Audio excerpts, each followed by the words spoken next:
There are a few like internet colloquialisms, is that the word? Expressions that people use to belittle things that happen. To put things down, and I've always hated them. I hate those little things that everybody says, and one of them is that could have been an email. And unfortunately, I don't think anything else applies better to this than that. Before I get too much further in, I want you guys to remember that I was live to 10,000 people and I polled the audience on their opinion. How do you rate that Nintendo Direct? And 5,000 people across 2 platforms universally agreed it was at the least mid, but with half the people voting bad. So it's not just me. I don't want to be gaslit and be told this was an incredible Direct, because it really wasn't. Was there a couple incredible things? Yes. Overall, though, for a showing out the gate of a Switch 2 launch, I mean, this is the first Direct we've had. And like, I know it's a partner Direct, but it's the first Direct from partners. Most of the games look like Switch 1 games, and that's because most of them were on Switch 1. It's fine that they're supporting that console. Nintendo are great at that. They did that with 3DS. Of course they're gonna support both. My issue is they all looked like Switch 1 games, even the games that were on Switch 2. It just wasn't a great look. It didn't really excite me or like get me amped up for this console generation, because almost nothing looked like it was actually utilizing the hardware. I don't think this is what people were looking for, and I don't think this is what we needed. Let's dive into it. I mean, it started huge in my opinion. In fact, the opening moments I thought was going to lead to a partner showcase more in line with what I expected. Just crazy announcements, you know, start of a new era. And it started with Monster Hunter Stories 3, which I am actually pretty excited about. Is this Monster Hunter Stories 3? That's what this is. That's a really cool start, because I really liked the first 2 Monster Hunter Story games, specifically the second one, and I was looking forward to seeing how a third game utilizing the Switch 2 hardware would go. Also, Capcom has a really great relationship with Nintendo now, it seems, so this is something that they clearly have been developing on the Switch 2. It's a perfect Nintendo game. It blends Monster Hunter and the Pokemon franchise into something new. I think it just hits on a lot of beats that Nintendo fans like, and it's just a great game to start the event, and it's a great reveal, and it's the first time we're hearing about it. Next, I, for some reason, forgot that a partner showcase did mean that we could see Zelda, so that was huge. Oh, this counts as partner. Oh, yeah. Yeah, it does. Hell yeah. I mean, I have been dying to see more of this game, and we got glimpses of cutscenes and gameplay here. It seems like it's all very canon, but I've been looking forward to playing the Imprisoned War and going back to the start of Tears of the Kingdom story. So seeing more of this was great. We still didn't get a release date. For some reason, I thought this game was 2025. Winter implies it's probably going to be January or most likely February. So we're pushing this one further away than I expected, but it was cool to see it here. It was a highlight of the show. I think it's going to be really fun to play a Warriors game in decent frame rates, or at least you would hope. Warriors games have always struggled on Nintendo hardware with horrible frames, and you would think this time around we might get one that actually plays smooth. We're going to go through the whole Direct, and I'm going to show you that this is an outlier here, but this is what I would expect to see from a Nintendo Switch 2 Direct. Something really cool, new, and original that I haven't seen before. It's called Kronos. I think it does exist. I think people knew about this game. I've never seen it, but it's more seeing a game that looks really good visually, Dead Space vibes, coming to Nintendo Switch 2, something that clearly isn't a Switch 1 game and couldn't work on Switch 1. Announcements like this, gameplay like this is what hypes people up and gets people excited. Even if you're not looking to pick it up, it's more of like, oh, this is what the Switch 2 can do. This is what we can expect to see moving forward. If we got more announcements like this Direct would have been what I think it needed to be, but this was an outlier of an incredible looking game with a really interesting story, and I cannot wait to play this one. Oh, this is sick, actually. It ended with 2 Square Enix reveals. The first one has Elliot from Philadelphia. I just love saying that. I don't know why. This is Philadelphia. Philadelphia. Philadelphia. From Philadelphia. It's a HD 2D game from Square Enix. So when this was on the screen, my chat was blowing up with, oh, Octopath Traveler. I could tell that it was an Octopath as much as people wanted it to be. It was definitely something new. It's real-time action, so it's not turn-based. And I actually like that. It reminds me of Chrono Trigger. And I'm definitely interested in this because it's not turn-based. I love these turn-based Octopath Traveler style games, but the format is getting a little old, and I felt like it needed something to shake it up. And this is the shake-up that I was looking for. It's not Octopath, like a lot of people were hoping, but thankfully, there was 2 One More Things, both from Square Enix, and the second one was Octopath, which,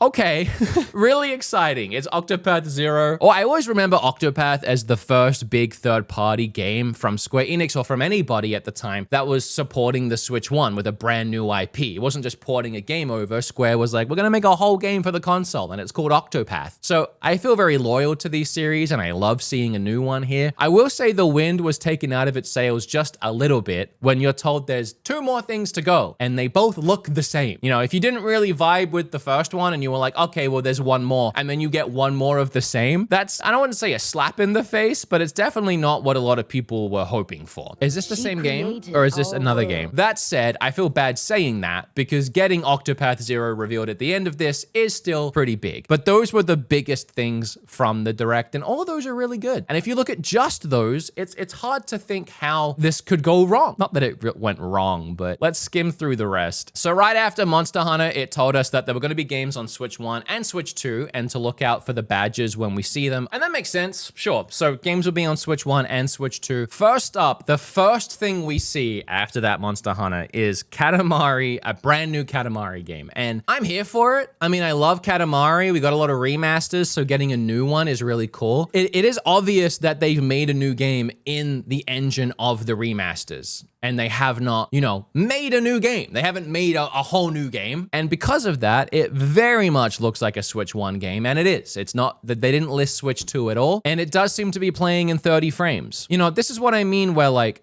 is it cool that we're getting a brand new Katamari? Yes. And there's an element where like, that is cool. But separate to that, we're looking at this and reviewing this partner showcase as a showcase for the Switch 2 or Nintendo right now, I guess would be a better thing to say. I don't think that's just what we wanted to see. I don't think we wanted to see a PlayStation 2 game running at 30 frames when we all just invested hundreds of dollars into new hardware. I mean, not everybody, you know what I mean. From there, it leads into Just Dance, which is definitely a handbrake for most people. Then we get Sparking Zero, which is a newer Dragon Ball fighting game. It's on PlayStation 5. It's definitely not something that I think would be too insane to think could come to Switch 2. Maybe even could work on Switch 1. And speaking of that, it looks like Switch 1. I would think if this game came to Switch 2, it would look really nice on the console because ultimately there's not that much going on. But this trailer just has really jagged edges on the character models. It looks quite low resolution, even in the menu here. And for all intents and purposes, again, this looks like a Switch 1 game. I mean, it's hard to tell through a live stream. It could be any kind of frame rate, but it does look closer to 30 than 60. So again, we're kind of just seeing a Switch 1 game. Personally, what I'm hoping is that this is recorded on a Switch 1, and then the Switch 2 enhanced version, it will look better, but the gameplay was recorded on Switch 1 for some reason. That's what I'm hoping. I keep trying to reinforce this, but it's about the impression that this Direct is giving us moving forward in 2025 for the Switch 2. And immediately after that, we have Plants vs. Zombies. And not any kind of new, crazy Plants vs. Zombies, but Plants vs. Zombies. Sure, I spent hours addicted to this on my mobile iPhone when I was 18 or something. Is it neat that Plants vs. Zombies is finally on the Switch? Sure. I mean, we could do Candy Crush next, I guess. We could do Doodle Jump. I don't think anyone's running out to pre-order this in October of 2025. Then we get hit with FIFA, which we can skip by. We do get this remaster, full remake, I think, of Pac-Man World 2. That is really cool, actually. It's new and it's a remaster. I will say it's a little bit of a tough pill to swallow, pun not intended, because I think the canon is he's actually eating pills. There's a little, I think. It's a little bit of a tougher pill to swallow when we're all still playing Bonanza for the most part. We're fresh off of it, or we're still playing it. So to look at this more rudimentary and kind of different platformer type game, it's like, oh, we just played one of the best ones of all time. It's hard to be excited for Pac-Man World Repack 2. That shouldn't take the wind out of its sails that it does exist, you know, and that it's a full remake of Pac-Man. And I'm sure there are people that are excited for that, and it doesn't look too bad. Oh, I can't believe I forgot about this one. I think this might be the sleeper hit of the Direct. Final Fantasy Tactics, a remaster of that featuring full voice acting. I'm not even playing. This might be my favorite announcement of the whole thing. Actually, that's sick. I've been wanting to play this. I have heard consistently through my gaming life that this is one of the best games of all time. I love Final Fantasy. Some of my favorite Final Fantasy characters are in this game. I've always wanted to play it. I recently bought one of those those like retro handhelds to play it on that, and I just never got around to it. So to get an actual remaster with better visuals and full voice acting, that's really cool. And there's a lot of Square Enix support today. Also, the next thing is really cool. A lot of people don't get as hyped for things like this when it's games we've already heard about or we know about. Also, Persona 3 is technically on Switch already with the original version. Persona 3 Reloaded was what a lot of people wanted to see come over, and it's a fantastic game. Okay, all right, now we're getting there. Now we're rolling. Okay, all right. Getting these games portable it's very important to me, very special to me, because the first time I ever played Persona was Persona 4 Golden on the Vita. I fell in love with these games in a handheld way, so I can only ever see these as handheld games. I played this game mostly on my PlayStation Portal for that reason. So the fact that people get to experience this fantastic remake on the Switch 2 is really cool. Really hoping we'd see Metaphor, and I still have high hopes for that since Atlas is bringing over all the Persona games. I think Metaphor can't be too far behind, but this is really cool, and that's a Switch 2 only game with a physical, and that's another thing that sours this whole event for a lot of us, that we have in the back of our mind that, oh, a lot of this is really cool, but we do know that all of these are going to be game key cards. Nintendo really aren't helping themselves with so many decisions that they're making right now. Then it went into Zelda, which was great. So there was actually a really good run there for a bit where it seemed like it was picking up. We had Pac-Man on the back of Final Fantasy Tactics, on the back of Persona, on the back of Zelda, but then unfortunately that run came to an end and we went back to a sports game with Madden. And then, I don't know what to say. Look, oh, it's tough because especially live and you've been watching this for a while and you're hoping that you're getting going again. And then we're all here for like 2-4 minutes watching this. Are they serious right now? I don't think this is a good look. Let me just explain what it is. It's a campfire simulator game. It's obviously indie, and it's obviously low resolution graphics. I don't know what else to say. The shocking thing of it all wasn't that we were sat here watching what seemed like an obvious Switch 1 game and the tail end of this direct. It's that it's actually not, and that it's a Switch 2 game that even utilizes the cameras. This game looks fun. I mean, it does. I know that might seem crazy to some of you, but the idea of sitting around a campfire with your friends and the cameras, it's cute. And it's the kind of thing where like, it looks weird to see, but when you're playing it, it probably has a really nice vibe. It's more just what I keep trying to say with this being a partner showcase. This is who we're partnering with to bring cool experiences to Switch 2. We got Capcom, we got Sega, we got Square Enix, we've got Campfire. And again, it just doesn't look like a Switch 2 game. It doesn't look like something that's going to get you hyped to run out and buy the console. It looks like a Switch 1 game. It looks like one of the many games we got on partner directs leading up to the Switch 2 release. This isn't the Switch 1 era anymore. We're finally in the Switch 2 era. This is when the directs were supposed to hit the ground running and we were supposed to restart and get some of the best directs again. I do think this is cool. A lot of people might look at this and be like, oh, great. And we had this on Switch 1, but I actually appreciate this because the devs behind Apex Legends tried so hard to bring this game to Switch 1. They delayed it and delayed it to try and make it as good as they can. And ultimately, the Switch 1 just couldn't handle it. Terrible resolutions, awful frame rates. It was unplayable. So this is cool. And I think more people should praise this because they've gone in and they've fixed it and they've made a Switch 2 version that's free to play. And it makes sense. They already had the base game they worked so hard on. Why not fix it for Switch 2? Hella, if you'll excuse the pun, I'm gonna do it.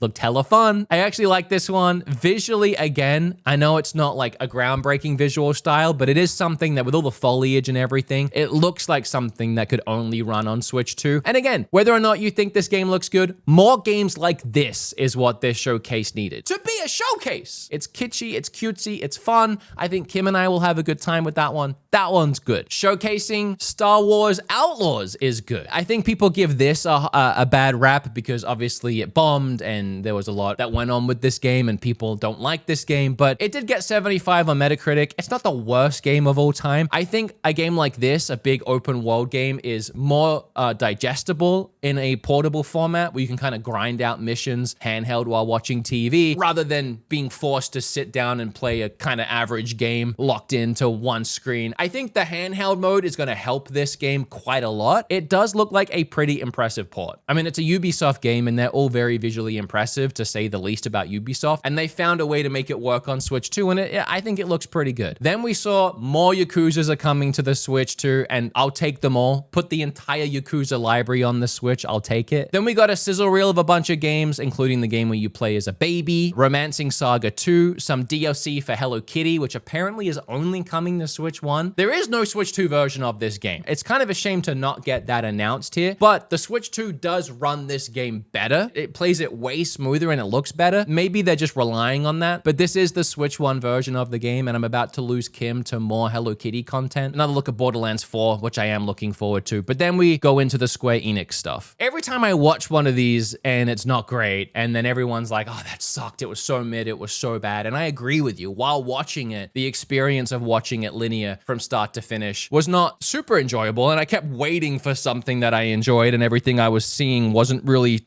showcasing what I thought the Switch 2 was capable of. But then every time when I sit here and I make the video and I have so much to say about so many of the games, I'm like, well, hold on a minute. What's happening here? Because I am excited for Monster Hunter Stories. I'm excited for Square Enix, all of their games that they're putting over. I'm excited to try Outlaws. This Kronos game actually looked pretty sick. I got to look at Zelda, so how can I be mad? And then everything else, it's like, well, we do know about a bunch coming to Switch now that actually looks fun. I think what it is, and as I keep saying, is nothing really looked like a Switch 2 game. Even the big announcements of the HD 2D Octopath games, they still look like the Switch 1 games. I mean, these games run on Switch 1 really well because of the kind of game that they are. I mean, you would expect these to be 60 FPS at the least, and the Switch 1 version is probably 30, but visually, they don't look anything Switch 2. A lot of these just don't look Switch 2. They don't look like we needed to buy a Switch 2, I guess is what I'm getting. And I think a lot of people right now were going into this to look for things to play on their Switch 2, and they didn't really get what they were looking for. And I think it's clear when you poll the people watching, or the emotion I got while watching it too, I was a little underwhelmed, to say the least. Could it have just been an email? I mean, yeah, probably. And I'd love to know your thoughts down below. Please let me know down below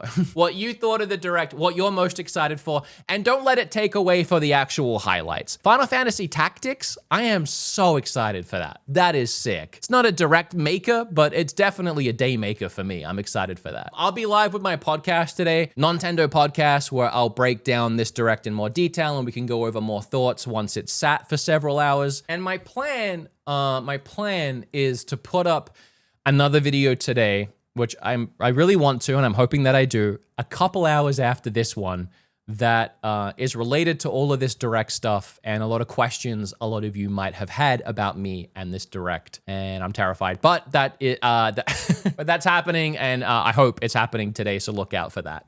All right, with all that said, let me know what you thought of the Direct. I love you, and I'll see you soon. Okay, bye.